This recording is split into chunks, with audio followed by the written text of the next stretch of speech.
Oh, well, hey guys, you're here just in time. I was actually cooking some chilies right here. Actually, just cooking them to the point that they're absolutely burnt. To understand ROG's recent philosophy of its gaming laptop and what a gaming laptop should be. So, let's find out.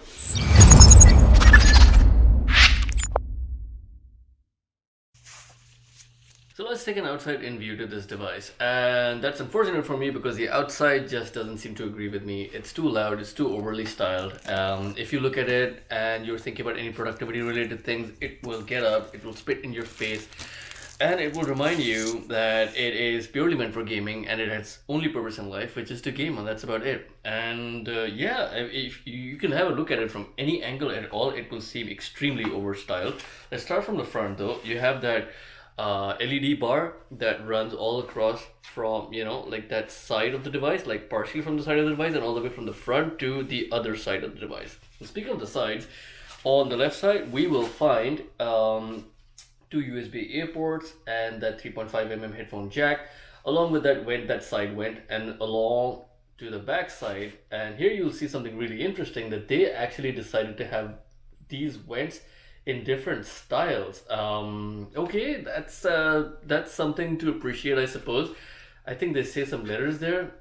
I don't know what it means. It must have some sort of an ROG terminology there. But on the back side, you'll see that power jack there, which goes into the biggest, hugest power brick ever. I mean, they took the stern power brick literally, and I think it does a better job at being an actual brick than at being a power delivery source. So it's huge, and the worst thing about it, it's got a really small wire. I wasn't able to put this just on my small desk there without having to put the adapter on top of the desk itself. And that was I have a small desk already and I need to put that into my clutter as well. That's insane because the wire leading from the adapter to come into this port is too short. Maybe sitting on top of your desk moving forward, which is a big pain, honestly, because of the sheer size of it. It's not even a small thing to put on your desk. It doesn't even look good. It's just horrible. That's just bad design. From the back, you'll see there that there is an Ethernet port, interesting, the HDMI port, a USB-C port, and another USB-A port, and then that overly styled grill, which is, yeah, making my eyes water. And then on the right side, it's absolutely plain, just that white grill there, nothing more to it. This thing, yes, is apparently removable to, again, add to your personalized styling. When you remove it, you'll see the hinges underneath. That's great, but the key purpose of this is to replace it with some other accents that they provide, which is basically glossy black and then a matte black that matches this. That came with the box. I didn't bother with it. This is fine. I don't get it why there was a need to remove it. I've seen videos of people sort of spray painting it to make it their own colored purple, right? So that's entirely up to you if you want to do it. For me, this is good to have to personalize this device because of that reason. If it's good for you, good for you. So anyway, you flip it over and then you'll see, hey, there's more styling underneath. Who knew that there was something to behold underneath as well, underneath the laptop? So as you can see here, yeah, there you go. It has these cheesy messages on the back. It says back on top. It says for those who dare, for those who dare to what? For those who dare to be seen in public with this is too much. Why this was necessary is beyond me. But generally, I'm getting the feel that this is not a machine. This is not a professional's, device. This is a toy. This is a toy. Its only intent is to appeal to, people with, with very, very gamer-esque sort of ambitions, and that's about it. Nothing more, nothing less. I just want to game till I die.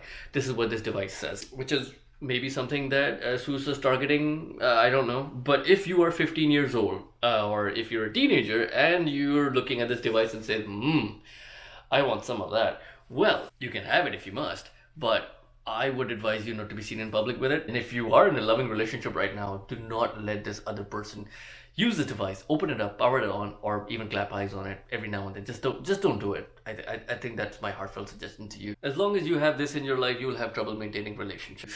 So yeah, that's like the outside things of it. Overly styled, too much, too heavy. Like, look at this. This is a really big chunky boy. Like, it is heavy. It's reminding me of the Alienwares of old. It seems like somebody is still using an outdated sort of a device. Also, I forgot to mention that it has this angry eagle eye ROG logo there. It does light up, but it's a really pale white, which is a weird decision that it's not RGB controllable. Like, they have this device which is styled to the absolute hinges and to the bottom grill. For them to go on a back foot on this is weird. Like, I should have been able to color this green and flex my RGB and flex my gamer DNA while in public, but they just went for a really pale white light. There's nothing understated about this at all. So if it looks this way, I imagine when you open it up, the performance is supposed to blow my brains out, right? So let's just sort of open it up and find out what's what. From the outside in approach, as you open it up, you'll see that keyboard light sort of flash up. Yes, you can change it. This has got one of those 4-zone keyboards. And as you can see at the bottom layer, you'll see that RGB light also glow in perspective. And you'll see that there's some concentration points there. That's the actual LED light, and the rest of it is a diffuser. And actually it makes it look rather cheap looking, if I'm honest. It's it should have been like a nice, solid, smooth diffusion, but it really isn't. They could have improved on that. Anyway, right now it's just sort of red. That's the most decent I could make it look for now, but otherwise on a general setting, let's see what else it does. Strobing, oh yeah.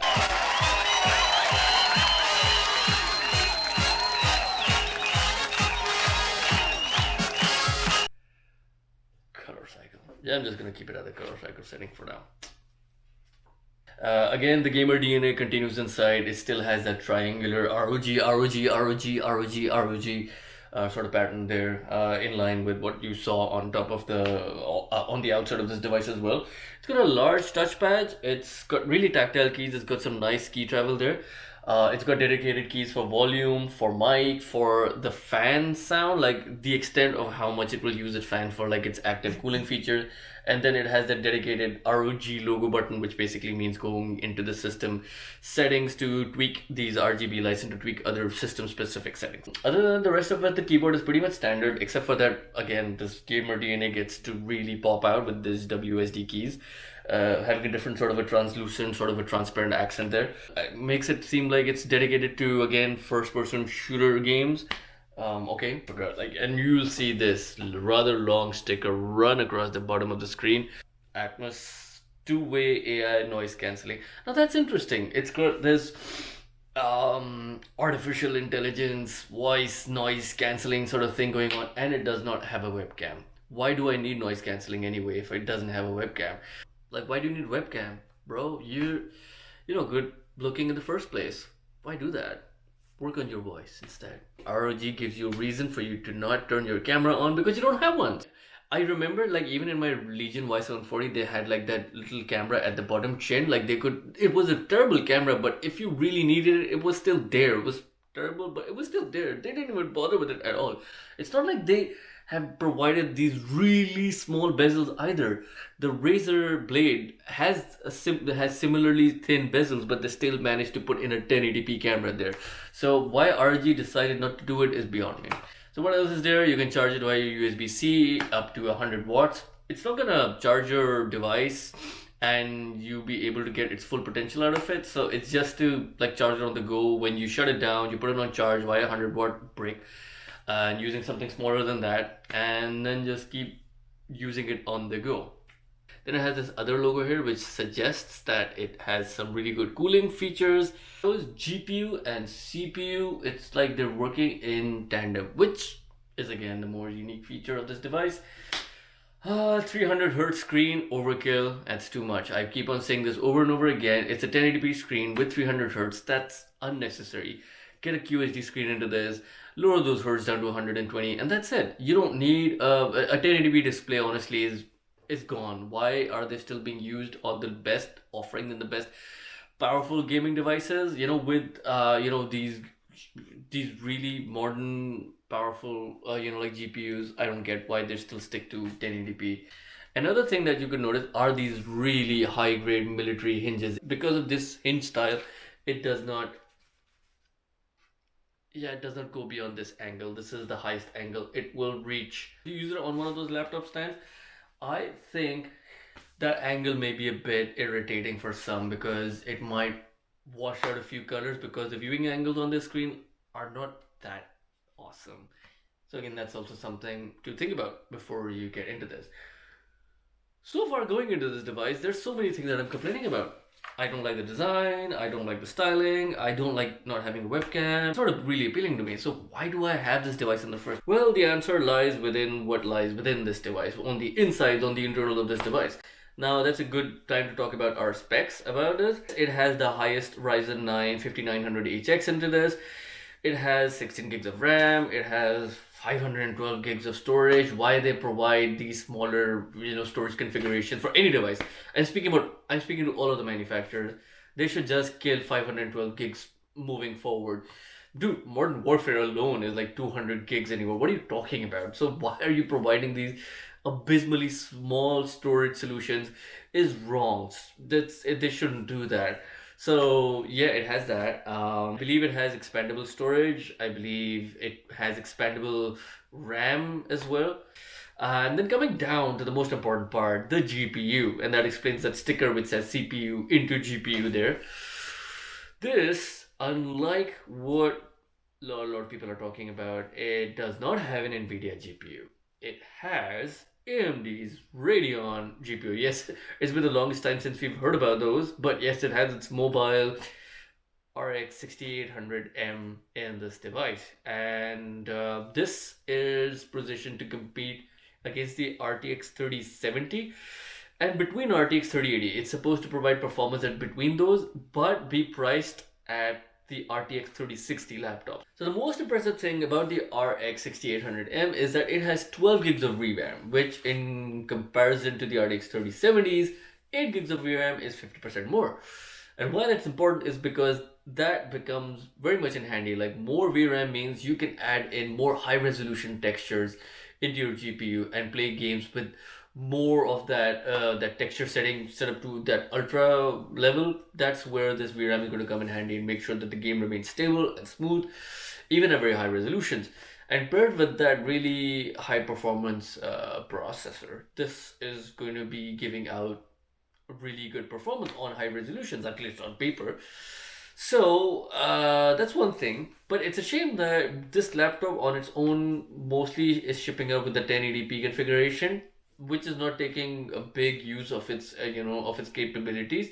It has a 300 hertz panel, which is absolutely unnecessary. I've spoken about this before. I don't think the human eye can, at least the casual to like a mid-series gamer, is not going to be seeing a huge difference between like more than 120 or 144 hertz. I think 144 hertz is the most optimum of refresh rates.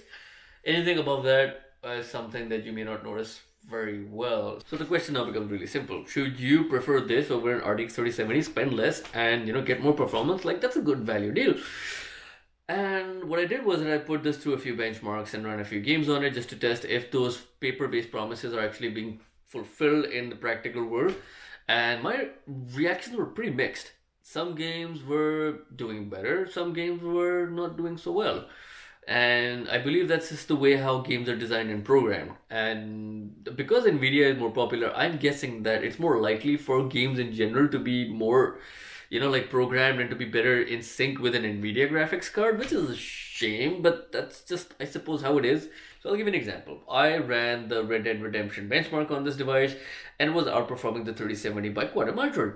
When I tested Forza Horizon 5, the latest one, it seemed like in some aspects of the game it was performing at par. In some it was performing higher than the RTX 3070 and some sort of lower.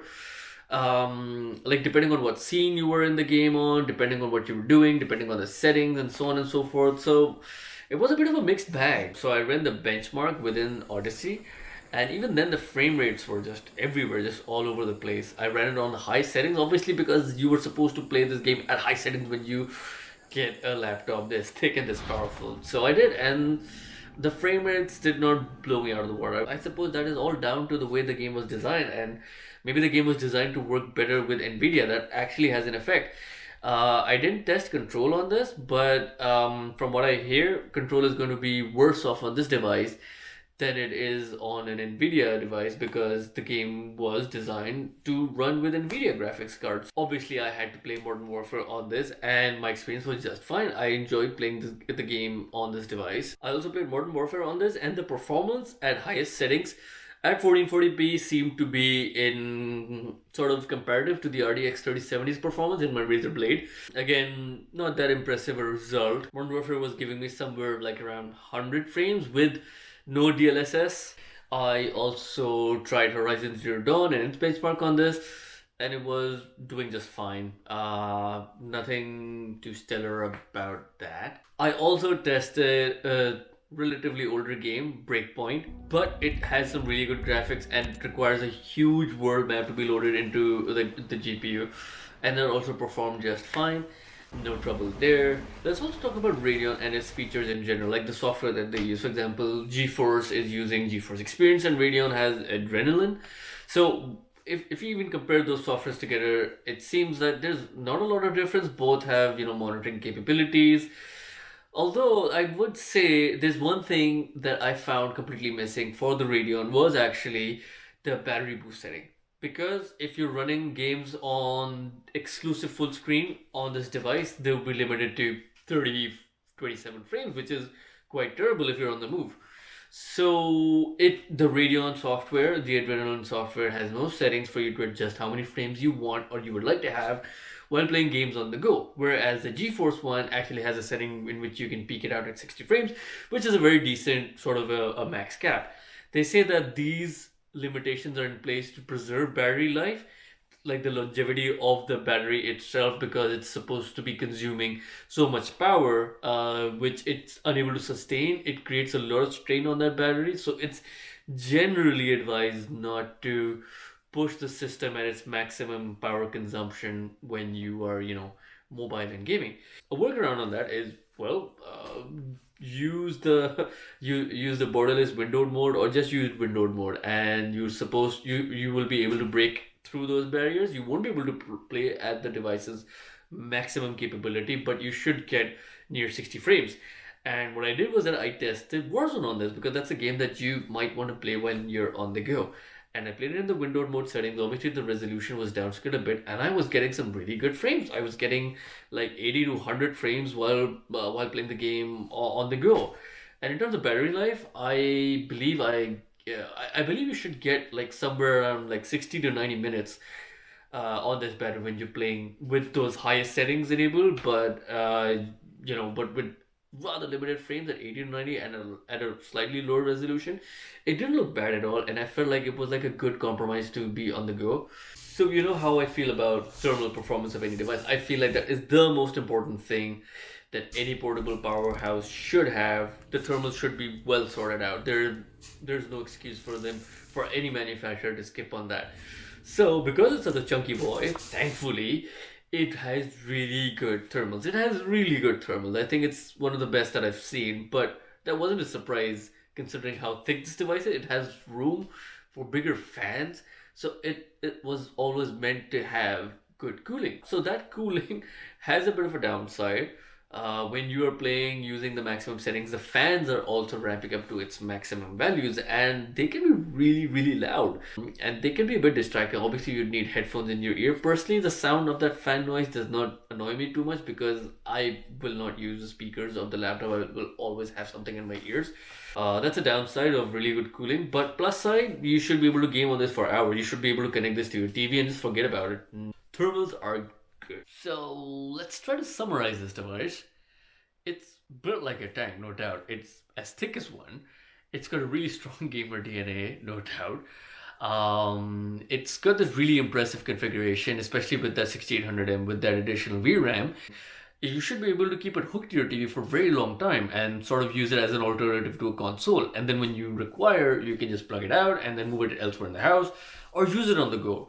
But the thing is, because it's so thick, and especially it has that really big, thick charger, you wouldn't want to be carrying it around so much. It makes it a bit of an inconvenience. Also, without that webcam, it makes less of a case to be like an all-in-one laptop. So it's not like you'll be using it for productivity a lot. Like I said, you open this up, the last thing you're thinking about are things that you need to do in life, just in general.